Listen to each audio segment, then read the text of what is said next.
Hello everybody, Silver Picker here, and in today's video we are going to be updating my United States currency typeset album. Now, if you don't know what a United States currency typeset is, you gotta check out the video in the card right over here because I explain all the ins and outs. But essentially, a United States currency typeset is a collection of US banknotes where you have one of every single bill ever produced by the United States. And the reason why I love collecting this way is because you get so much variety in one album. So I got a couple of new bills to add to this collection, so without further ado, let's check them out. Alright, so this is my paper money album that houses my US currency typeset. And actually, before we go into the specifics of what I'm going to be adding to the album, why don't we take a little walk down memory lane and see what I already have. I mean, we haven't shown off this album in a while, and plus, I'll take any excuse I can to peruse my album and talk about it. But the first thing that I think is important to note is that unlike the US coin typeset collection that I have, this is the Dansko brand album, there is no specific sort of prescribed list of bills that go in the set like there are with the coins. See here, we've got the drape bust from 1800 to 1808, the classic head from 1809 to 1835, right? We've got specific slots for specific coins, and all of the coins, once the slots are all filled, then we've finished the typeset, at least per this album. Unlike this, with this is just a blank album, and I've basically created my own rules for my own US currency typeset. So I'm curious to hear always what you think I'm missing and what should belong in this album. And if you think that I have something in this album that doesn't belong, put it in the comments below and let me know. So first off, page 1 is all fractional currency. We've got banknotes here that are all less than $1 in denomination. We've got a 5 cent all the way up to a 50 cent. Next, we've got our $1 bills. By the way, I'm also curious to know what you guys think about my organization choices, right? I'm choosing to go by denomination as opposed to by series, right? If I went by series, I would have the $1, the $2, the $5, all from the same series, and then moving on to the next series. What do you guys think? I did large notes here for the $1 bills. Continuing on, and this is the $1 State Bank of New Brunswick, so this is not a federal note. Probably people will say that that shouldn't belong there. And then we've got all these different $1 bills from all different eras, and of course they go chronologically. Continues chronologically. These are the test notes. I love those. Some more modern stuff, a bar note, a web note, and just a standard star note. $2 US note, more $2 US notes and an FRN. Got one of these over here with the stamp from the bicentennial. Love that. $5, we've got a Confederate note along with a US note. That's the woodcutter note, and I absolutely love this. It's one of my favorite bills. We've got more 5s of varying styles, some modern 5s. And of course, in the previous video, which I put in the card over here, you can see these all in more depth. I don't want to, go over the same stuff too much that you've already seen. Just want to give you a little survey of what I have in case you missed it or want a refresher. We've got ourselves a $20 bill. It's pretty messed up, but it's the only large size 20 I have. We've got all these different 20s, including a $20 gold certificate, which I love.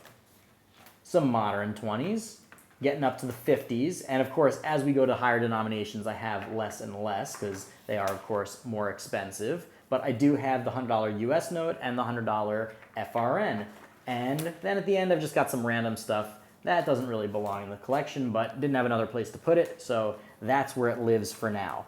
But here we go. We are going to be adding 4 different bills to the collection, and we're going to be starting with something controversial and then moving up to the really juicy stuff. Now, why do I say controversial? Well, that's because over here we have a state bank note, and it's not really part of what you'd call like a US typeset. But I do want to include these 3 New Brunswick notes that I do not have, right? So what I'm doing is I decided that I'm going to have one section for local bank notes, right? This is the State Bank of New Brunswick. It's in New Jersey. I went to Rutgers University, which is in New Brunswick, which is why I have the connection.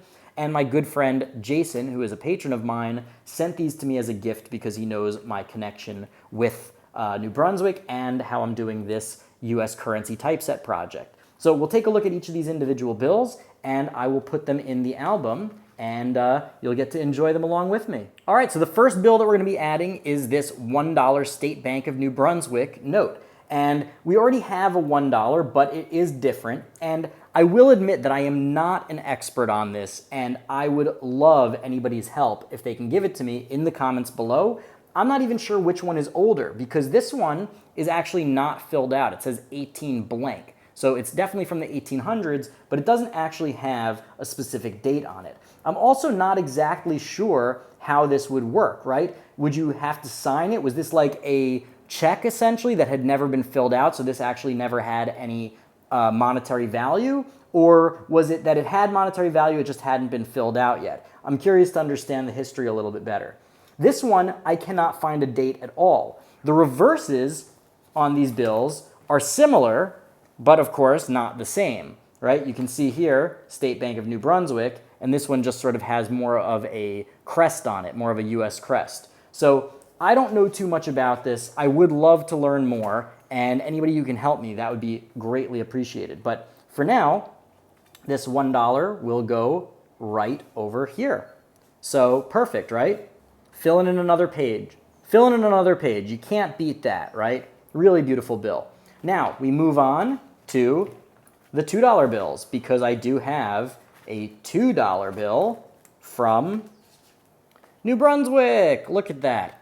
Now, also on these bills, which this one is really old and does not have a back, I'm pretty sure that means that this is from the Civil War era. Again, it has 18 blank, but I do know that a lot of Civil War era bills do not have anything on the back, and I believe that that was in part due to cost savings, right? World War II. The Civil War era, of course, was very financially straining for both sides, so it made it a lot more difficult to print notes that were more expensive.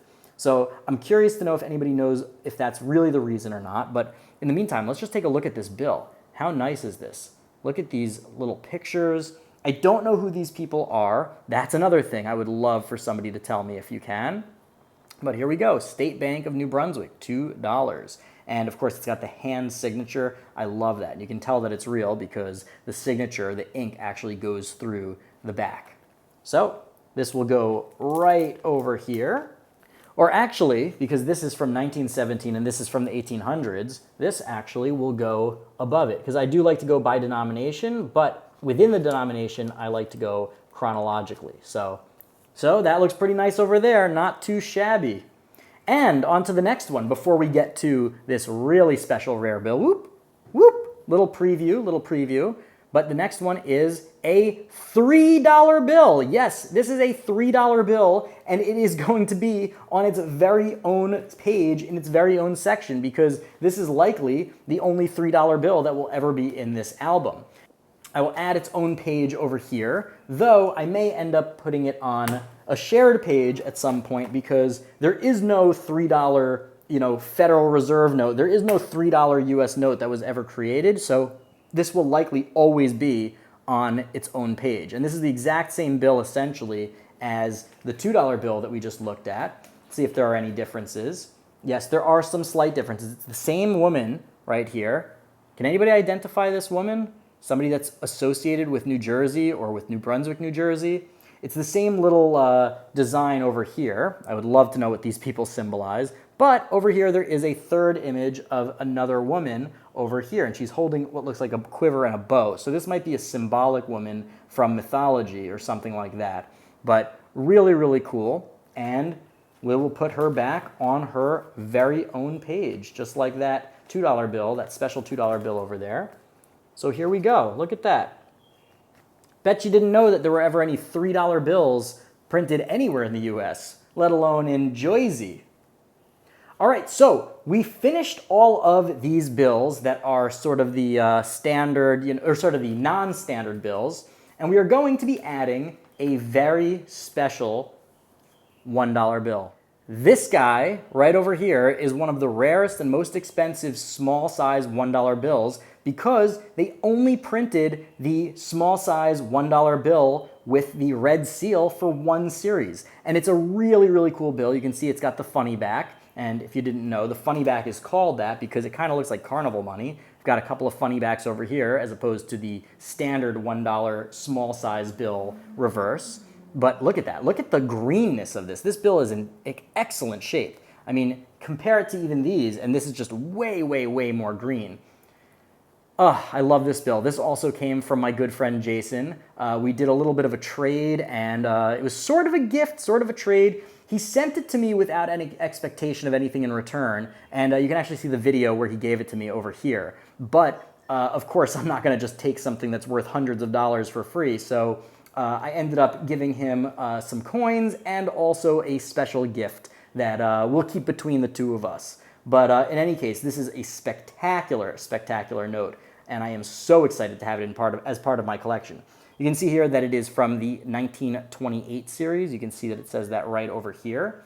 So it is going to go, let's see, this one is 35, this is 34, and this is 28. So it is actually going to replace this note, come in right over here, and move all of these down one bit. And we'll have to get another page in here, actually, or move it on and have this one over here filled up. So I think that that is what I'm going to do. I'm going to move them all down, and we'll see what we got. And one more thing I forgot is this is in a hard case, and I always like to put it into a soft case because if I kept it in the album, all of these with their hard cases, it would end up being way, way, way too thick, and it could even damage the bills. This makes it a little bit safer to store the bills, and it makes the album less thick and less prone to any creases. So I put it in upside down like that so that the top is covered, and then when it slides into its little home in here, then it's also covered on the bottom. Kind of like a double sleeve on a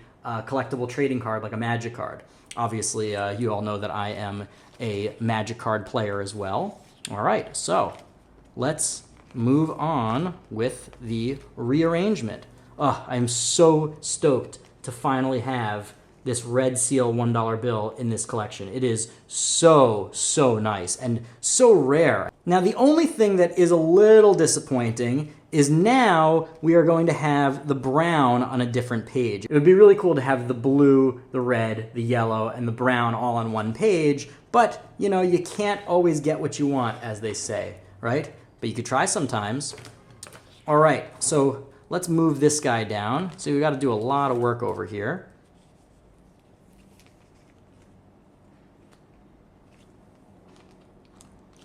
Now, this might seem annoying to some people who are not collectors, right? Non-collectors will be like, I have to move everything around just to get that one bill in there. But as collectors who are watching, you all know that this is part of the enjoyment. Arranging and rearranging the collection that you have, making things fit better, filling in holes, like all of that feels so freaking good as a collector, right? Like it's just part of the fun of it, right?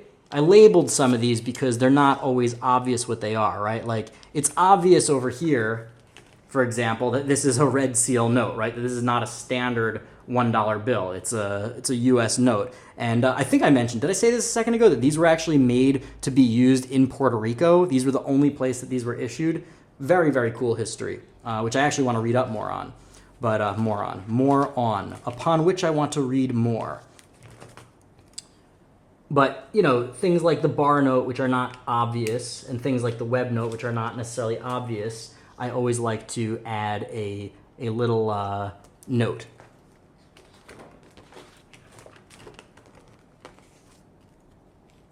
These are so cool. I mean, this is a standard, 1957 silver certificate, but up here, these are so cool. I've definitely explained these before in previous videos, but the ones that have the little S and the R, the S stands for special and the R stands for regular. And this is when they were testing out new materials to make the bills out of. So they did an experiment. They marked the regular ones, which are the controls, as R, and the special ones with S's. And it was basically inconclusive from what I understand. And the Hawaii note. Every one of these bills tells such a cool story. These ones were marked with the word Hawaii on them because they were made during World War II when they were worried that the Axis powers in the Pacific might get a hold of them. You see it has Hawaii marked all over the back. They were worried that the Axis powers would get a hold of US currency and use it to fund the war effort against us. So they marked it so that if Hawaii fell into enemy hands, they'd be able to demonetize the currency just like that.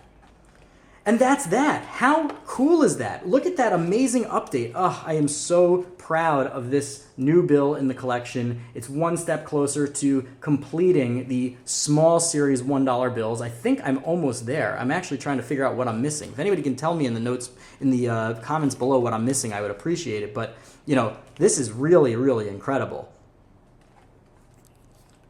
Anyway, I hope you enjoyed this video. That's about it for now. I did this small update just because I wanted to finally put it in and I wanted to get it on film. So if you enjoyed this video, please give it a thumbs up. If you like videos about coin collecting, precious metals investing, personal finance, alternative investments, or currency like these, please hit the subscribe button. Come back for more. I make videos like this every single week, and you can learn some cool stuff, see some cool stuff, and have a good time. So anyway, I hope you enjoyed the video. I've got a lot more awesome stuff coming down the pike, so stay tuned, and until then, Silver Picker out. A huge, huge thank you to all of my wonderful patrons. You guys rock. Thank you so much for the support you continue to give me every single month. I cannot thank you enough. If you are not yet a patron and want to become one, and you want to get access to all the awesome perks that all my patrons do, well, the links are below, and I can't wait to meet you in our private Discord server.